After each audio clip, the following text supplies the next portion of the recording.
द्वारिका नगरी सुहावनी, सागर तट आनंद, कृष्ण बसे सुखधाम सम, जग जीवन के छंद। हरे कृष्णा। आप सभी का दिन शुभ और मंगलमय हो। आप सभी पर भगवान श्री कृष्ण की कृपा सदा सर्वदा बनी रहे। आज आप सुनेंगे मार्गशीर्ष मास का अध्याय 11। इससे पहले के अध्याय में आपने सुना कि भगवान का नाम रणछोड़ दास कैसे पड़ा और कालियवन वध के बारे में। आज आप सुनेंगे द्वारिकापुरी निर्माण के बारे में। तब भगवान वासुदेव दुर्ग के निर्माण हेतु स्थल का निरीक्षण करने गए। उस समय प्रमुख यादवगण उनके ही साथ थे। जब दुर्ग निर्माण के लिए स्थल का चुनाव हो गया तो शुभ दिन देखकर रोहिणी नक्षत्र में उन्होंने स्वस्ति वाचन के साथ दुर्ग निर्माण का कार्य शुरू कर दिया। कृष्ण ने तमाम यदुवंशियों को बुलाकर कहा, हे यादवों, इस स्वर्ग के समान सुंदर नगर का स्थान निश्चित करके इसका सुंदर सा नाम भी रख लिया है। वह द्वापावती नामक नगरी इंद्र को अमरावती के समान रमणीय होगी। जिस प्रकार की अमरावती है वैसी ही सुंदर इसे भी बनाना है। यह नगरी अमरावती के समान ही मनोहर होगी। इस उपद्रव रहित नगरी में आप सब देवताओं के समान सुख और आनंद पूर्वक रहेंगे। प्रथम अपने भवन स्थान का निश्चित कर गली, मार्ग, चौराहे युक्त राजमार्ग के दोनों ओर भवनों का निर्माण करने के लिए भूमि की माप कराएं। गृह निर्माण के लिए चतुर शिल्पियों को बुलाया जाए। भगवान कृष्ण की बात सुनकर यादवगण अत्यंत प्रसन्न हो गए। सब निर्माण कार्य में लग गए।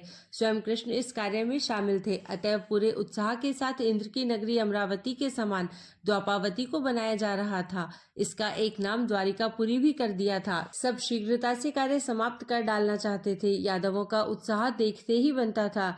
अहर्निश कार्य हो रहा था। भगवान कृष्ण के मन में तब विचार आया कि देवताओं के शिल्पी प्रजापति के पुत्र विश्वकर्मा से भी सहायता ली जाए। यदि वह इस कार्य को अपने हाथ में ले लें तो और उत्तम होगा।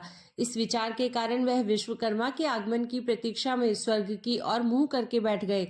भगवान कृष्ण का आह्वान पाकर शिल्पाचार्य विश्वकर्मा उनके सामने आ गए। वह विनीत भाव से बोले, हे धृतव्रत, मुझे देवराज इंद्र ने भेजा है। मैं आपका दास हूँ। जिस प्रकार देवराज इंद्र और भगवान शिव मेरे स्वामी है, उसी प्रकार आप भी मेरे स्वामी है। आपकी आज्ञा को तीनों लोग मानते हैं। मुझे भी आज्ञा दीजिए, मैं क्या करूं? मुनिवरों, विश्वकर्मा के यह वचन सुनकर भगवान कृष्ण अत्यंत प्रसन्न हुए। बोले, देवताओं का यह अभिप्राय आप भली प्रकार जानते हैं। मेरे लोक में जैसा मेरा स्थान हुआ है वह आप भली भांति जानते हैं। आपको वैसा ही स्थान यहाँ पर भी बनाना है। इस नगरी की रचना कर आप अपना वैभव मुझको दिखलाइए। मेरे प्रभाव और इच्छानुकूल इस नगरी का निर्माण करें। विश्वकर्मा भगवान कृष्ण की इच्छा शिरोधार्य कर बोले, भगवान, आपकी इच्छानुसार मैं नगरी का निर्माण कर दूंगा, पर समुद्र से घिरा यह स्थान सीमित है। यादवों की जनसंख्या और आपका आवास कुल मिलाकर स्थान कम पड़ेगा। समुद्र से घिरा यह भूमि का टुकड़ा कम है, मुझे कठिनाई होगी। विश्वकर्मा के इस अनुरोध पर नदियों के स्वामी समुद्र से भगवान कृष्ण ने निवेदन किया, हे सागर, मुझे 12 योजन स्थान की आवश्यकता है। तुम मुझे इतना स्थान दो तो मेरा नगर बस जाए। सबके लिए सुविधा होगी। तुम 12 योजन पीछे हट जाओ। भगवान कृष्ण का अनुरोध मानकर नदीपति समुद्र वायु के सहारे 12 योजन पीछे हट गए। यह देखकर विश्वकर्मा प्रसन्न हो गए। भगवान की इच्छानुसार विश्वकर्मा नगर निर्माण में लग गए। नगरी के तोरण द्वार, अट्टालिकाएं आदि सब इतनी उत्कृष्ट ढंग से बननी शुरू हो गई कि पृथ्वी पर स्थित नगरी किसी पर्वत शिखर पर स्थापित नगरी लग रही थी। विश्वकर्मा ने अत्यंत मनोयोग पूर्वक नगरी का निर्माण किया। उन्होंने भगवान कृष्ण का राजमहल और अंतःपुर अत्यंत भव्य और विशाल बनाया। देखते देखते भगवान कृष्ण की नगरी द्वारवती, द्वारकापुरी का निर्माण विश्वकर्मा ने कर अपने अनूठे कला कौशल का परिचय दिया। द्वारकापुरी की शोभा इंद्र नगरी अमरावती से भी बढ़कर हो गई। नगरी के द्वार प्राचीर अत्यंत शोभायमान थे। देखते देखते नगरी में जनजीवन लहराने लगा। स्वर्णिम प्राचीरों, कोलाहल से पूर्ण भवनों, श्वेत मेघों के समान शुभ्र द्वारों, अट्टालिकाओं, उन्मत्त प्रासादों की छाया से मुक्त राजमार्गों पर पथिकों की चहल पहल शुरू हो गई। यादवगण अत्यंत आनंद पूर्वक द्वारकापुरी में निवास करने लगे। नगरी की शोभा अतुलनीय एवं वर्णनीय थी। भगवान कृष्ण की प्रशंसा पाकर विश्वकर्मा वापस चले गए। तब भगवान कृष्ण ने कुबेर के सेवक निधिपति शंख को बुलाकर आज्ञा दी कि कोई उनकी नगरी में दुखी गरीब व्यक्ति न रहे, सबके पास पर्याप्त धन हो। तब शंख ने धन वर्षा कर यादव वंशियों को विपुल धनी बना दिया। कोई निर्धन मलिन मुख वाला वहां न रह गया। एक भी भिखारी या कृश काया वाला न दिखता था।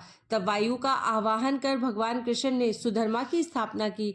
फिर शासन के लिए अलग अलग विभाग बनाए। महाराज उग्रसेन को राजा, काशी नरेश को पुरोहित, अन्य दृष्टि को सेनापति, विरुदु को मंत्री, प्रमुखतः वयोवृद्ध यादवों को सर्वाध्यक्ष का पद सौंपा गया। इस प्रकार समुचित व्यवस्था कर भगवान कृष्ण समेत सभी यदुवंशी द्वारकापुरी में सुखपूर्वक रहने लगे।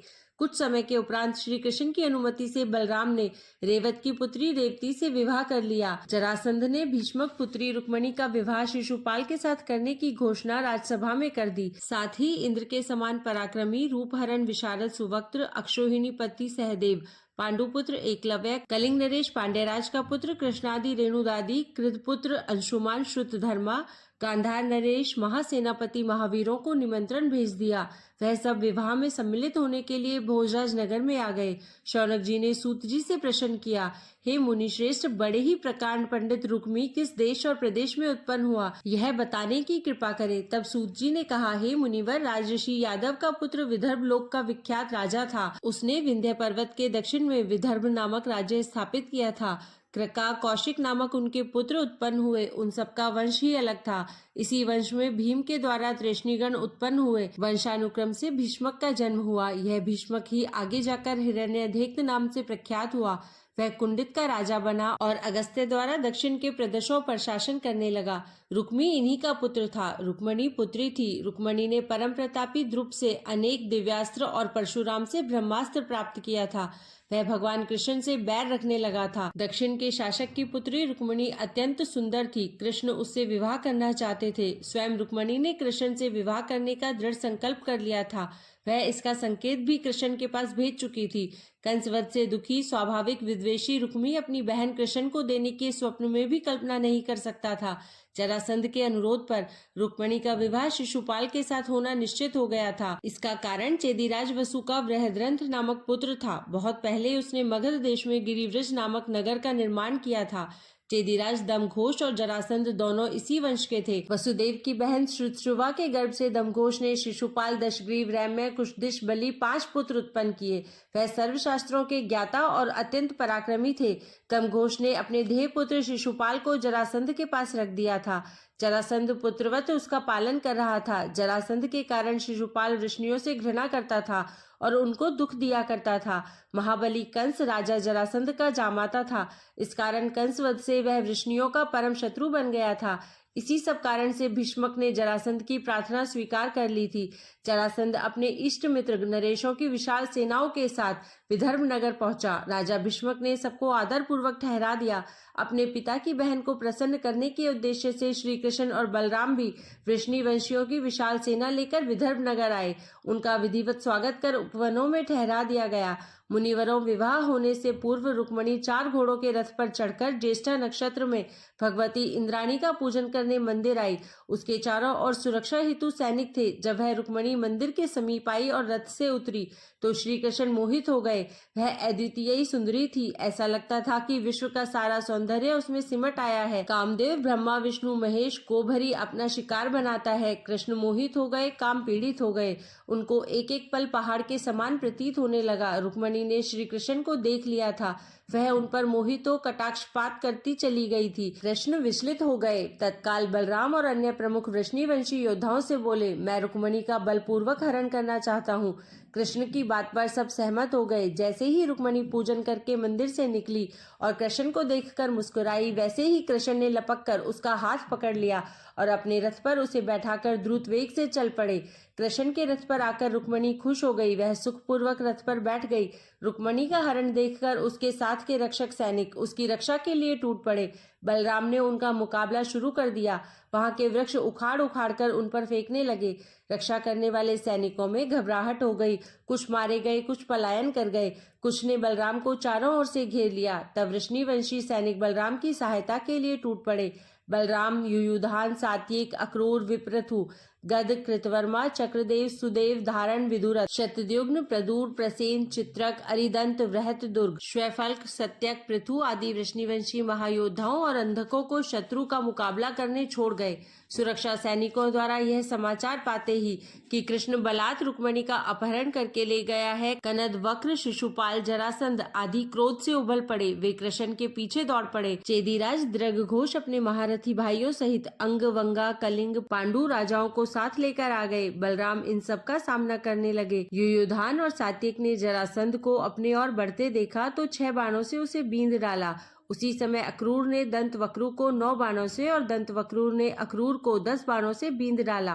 विप्रथु ने शिशुपाल को 7 बाण मारे। शिशुपाल ने विप्रथु पर 8 बाण चलाए। तब आवेशन, अरिदंत, वृहददुर्ग ने शिशुपाल को बाणों से बींध डाला। क्रोधित शिशुपाल ने भयानक आक्रमण कर दिया। उसने विप्रथु के रथ के चारों घोड़े मार डाले। कटार से वृहददुर्ग का शीश काट गिराया। गवेशन का सारथी भी मार गिराया। भयंकर युद्ध प्रारंभ हो गया। शिशुपाल को वृष्णिवंशी वीरों ने चारों ओर से घेर लिया। चक्रदेव ने दंतवक्र और षड्रथ को बाणों से बींध डाला। बलराम ने क्रोध में आकर एक विशाल वृक्ष उखाड़ लिया और वन नरेश को हाथी सहित मार गिराया। तब बलराम रथारूढ़ होकर कौशिक देशीय महावीरों का संहार करने लगे। मगध देशीय सैनिकों को देखते देखते मार गिराया। फिर वह महाबली जरासंध की ओर बढ़े। जरासंध भी बलराम की ओर लपका। उसने बलराम को लक्ष्य बनाकर 3 बाण मारे। बलराम ने 8 बाणों से उस पर प्रहार किया और भल्लास्त्र से रथ का ध्वज काट डाला। दोनों में घनघोर युद्ध शुरू हो गया। दोनों ओर से घातक बाणों की वर्षा शुरू हो गई। अचानक मार काट शुरू हो गई। युद्ध के नगाड़े और वाद्य बहुत कर्ण भेदी स्वरों के साथ 10 दिशाओं में गूंजने लगे। रक्त की नदियां बहने लगी। शवों के ढेर पर्वत के समान लग गए। मुनिवरों, अत्यंत भीषण युद्ध शुरू हो गया था। रुक्मणी हरण की सूचना पाते ही रुक्मी आग बबूला हो गया। उसने अपने पिता भीष्मक के सामने प्रतिज्ञा की, जब तक वह रुक्मणी को वापस नहीं लाएगा तब तक कुंदनपुर नहीं लौटेगा। इस प्रकार प्रतिज्ञा कर वह क्रुद्ध, अंशुमान, श्रुतवर्मा, बेनुदार, भीष्मक पुत्रगण, कुतुकैशिव आदि के साथ चल पड़ा। उसने द्रुत वेग से कृष्ण का पीछा करना शुरू कर दिया। वह बड़े द्रुत वेग से पीछा कर रहा था। बहुत दूर चलने पर नर्मदा के तट पर वह दिख पड़े। वह रुक्मणी के साथ विहार कर रहे थे। रुक्मणी अत्यंत प्रसन्नता के साथ भगवान कृष्ण के आलिंगन में थी।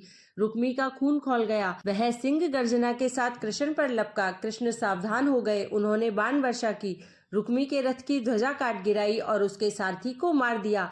तभी दक्षिणापथ के राजा सहायतार्थ आ गए। अंशुमान और श्रुतवर्मा ने कृष्ण पर आक्रमण कर दिया। तब कृष्ण ने बाणों के द्वारा अंशुमान की ध्वजा गिरा दी और उसका दाहिना हाथ काट डाला। तभी कृतकौशिक ने अत्यंत वीरता पूर्वक कृष्ण पर धावा किया। तब कृष्ण ने अपने तीक्ष्ण बाणों से उन सबको मार गिराया। रुक्मी की सेना में भगदड़ मच गई।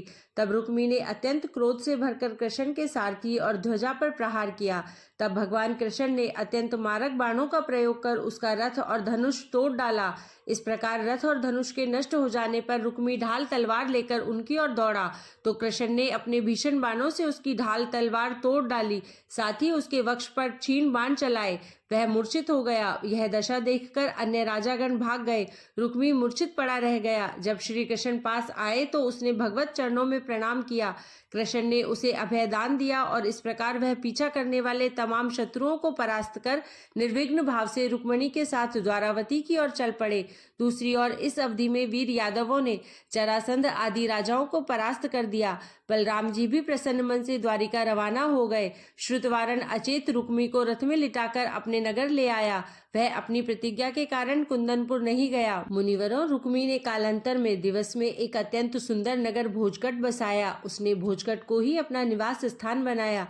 श्री कृष्ण रुक्मणी के साथ सुखपूर्वक द्वारिका आ गए। उन्होंने विधि पूर्वक रुक्मणी से विवाह कर लिया। रुक्मणी के गर्भ से कृष्ण ने चारुदेष्ण, सुदेष्ण, प्रद्युम्न, सुखेण, चारुगुप्त, चारुबाहु, चापनविंदु, सुचारज, भद्रदाहु, चारु नामक 10 पुत्र उत्पन्न किए। चारुवती नामक एक कन्या भी उत्पन्न की। उनके सभी पुत्र असाधारण विद्वान योद्धा हुए। रुक्मणी के अलावा उन्होंने सूर्यपुत्री कालिंदी, राजधिदेव पुत्री दितद्रिंग, अयोध्या के नरेश नग्नजीत पुत्री मत्या, जाम्बवान पुत्री जाम्बवती, कैकई नरेश पुत्री रोहिणी, भद्रराज पुत्री भद्रयणा, सत्यजीत पुत्री सत्यभामा, राजशैक पुत्री नंदी से भी विवाह किया। अपनी पत्नियों के साथ रमण करते हुए कृष्ण सुखपूर्वक निवास करने लगे। इस प्रकार द्वारकापुरी निर्माण और रुक्मणी हरण की कथा सुनने के बाद आज की कथा को हम यहीं विराम देते हैं। आपसे कल फिर मिलते हैं नए अध्याय के साथ। तब तक के लिए जय श्री कृष्णा, जय श्री राधे।